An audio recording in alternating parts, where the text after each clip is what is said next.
आज का हमारा टॉपिक है वर्गमूल, वर्ग और वर्गमूल। इस इंग्लिश में कहा जाता है स्क्वायर एंड स्क्वायर रूट। तो सबसे पहले समझते हैं कि वर्ग क्या होता है या स्क्वायर क्या होता है। तो किसी भी संख्या को उसी संख्या से मल्टीप्लाई कर दे, गुणा कर दे, तो उसका वर्ग कहलाता है। तो इसे लिख सकते हैं एन स्क्वायर। एन एक नेचुरल नंबर है, यानी कि 1 2 3 कोई भी संख्या हो सकती है। तो उसको एक जो नेचुरल नंबर है उसी नंबर को उसी नंबर से जब मल्टीप्लाई करते हैं तो वो उसका वर्ग कहलाता है। ठीक है। इसी तरीके से और भी उदाहरण एग्जाम्पल हो सकते हैं। 4 को अगर 4 से करा तो 16, तो 16 जो है वो, तो 4 का वर्ग क्या हो गया 16। यानी कि कोई भी नंबर है उसी नंबर को उसी नंबर से मल्टीप्लाई कर दो, गुणा कर दो, तो जो नंबर आएगा वो उसका वर्ग कहलाएगा। अब आता है वर्गमूल या स्क्वायर रूट। यानी कि कोई संख्या दी हुई है, उसी संख्या को जब उसी संख्या से गुणा करते हैं, मल्टीप्लाई करते हैं, तो जो संख्या प्राप्त होती है, तो वो जो संख्या होती है वो उसका स्क्वायर रूट कहलाती है। यानी कि 8 को 8 से मल्टीप्लाई करा 64 आया।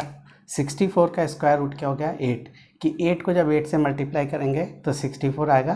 तो ये जो होता है ये स्क्वायर रूट का साइन है, यानी कि स्क्वायर रूट को इस साइन से व्यक्त किया जाता है। वर्गमूल का ये साइन होता है, यानी कि इसके अंदर जो संख्या है उसको ये देखना है कि वो किससे गुणा करेंगे, उसी नंबर से, तो वही आना चाहिए।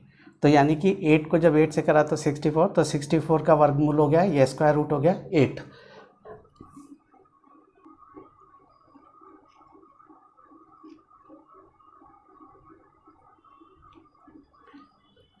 अब कुछ टिप्स देखेंगे इसी से रिलेटेड, जो exam, competition exam, school exam में ज़्यादा पूछे जाते हैं। इस पर निर्धारित कि जो संख्याएं के अंत में 2 3 7 और 8 आता है, यह 2 3 7 8 पर समाप्त होती है, वो कभी भी स्क्वायर रूट नहीं हो सकती।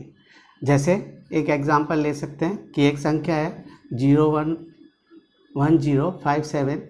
अब इसे पता करना है कि ये इसका स्क्वायर रूट होगा कि नहीं होगा। तो देखिए ये 7 पे ख़त्म हो रही है, तो इसलिए हम सीधा बिना कैलकुलेशन के बता सकते हैं कि इसका स्क्वायर रूट नहीं होगा। तो इसका वर्गमूल नहीं निकाला जा सकता, यह इसका स्क्वायर रूट नहीं होगा। इसी तरीके से और एक एग्जांपल ले सकते हैं 2 3 5 4 3। एक नंबर है और पता करना है कि क्या इसका स्क्वायर रूट। तो इस नंबर को देखें, जो लास्ट में जो नंबर आ रहा है संख्या के, उसको देखें। उसको देख के हम पता कर सकते हैं कि इसका पूरी तरीके से इसका स्क्वायर रूट निकलेगा कि नहीं निकलेगा। तो इसका भी कंप्लीट स्क्वायर रूट जो होगा वो नहीं प्राप्त होगा हमें, क्योंकि जिन संख्याओं के अंत में 2 3 7 और 8 आता है उनका कभी भी कंप्लीटली स्क्वायर रूट नहीं निकलता है। ये एक शॉर्ट ट्रिक है जिसे संख्या को देख के सीधे ही हम पता कर सकते हैं कि उसका स्क्वायर रूट निकलेगा कि नहीं। लेकिन जिन संख्याओं के अंत में 0 1 4 5 6 व 9 आते हैं उनका स्क्वायर रूट निकलेगा, पर यह आवश्यक नहीं है कि उनका स्क्वायर रूट निकलेगा ही निकलेगा। लेकिन हाँ, ये संभावित है, पॉसिबिलिटीज़ है कि इनका स्क्वायर रूट निकल सकता है, लेकिन यह आवश्यक कंडीशन नहीं है। इस बात का ध्यान रखा जाएगा कि ये एक शॉर्टकट टिप है कि हम संख्या को देख के बता सकते हैं कि इसका स्क्वायर रूट निकलेगा कि नहीं निकलेगा।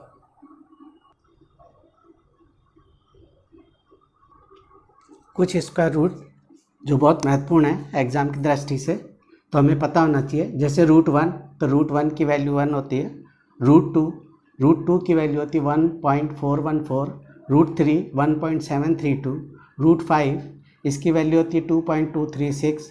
√8 2.282 और √10 3.162।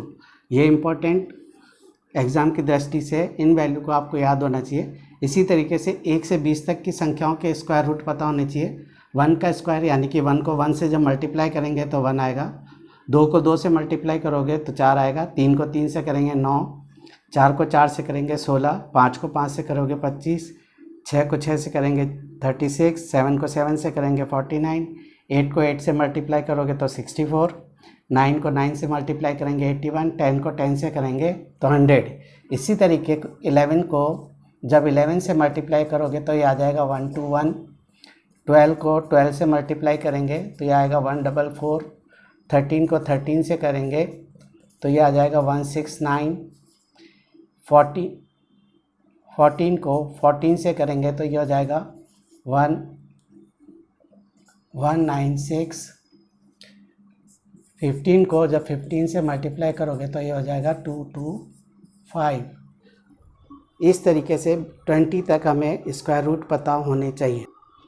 इसी तरीके से 16 को 16 से करेंगे तो ये आ जाएगा 256, 256। 17 को 17 से करेंगे तो 289। 18 को जब 18 से मल्टीप्लाई करोगे तो 324। 19 को 19 से करेंगे तो 361 और 20 को 20 से करेंगे तो 400। इतने स्क्वायर रूट आपको याद होने चाहिए, ये इम्पोर्टेंट है ताकि आपके परीक्षा के सवाल बहुत जल्दी से हो सके। तो हमारे चैनल को लाइक करें, सब्सक्राइब करें और अपने कमेंट्स अवश्य दें।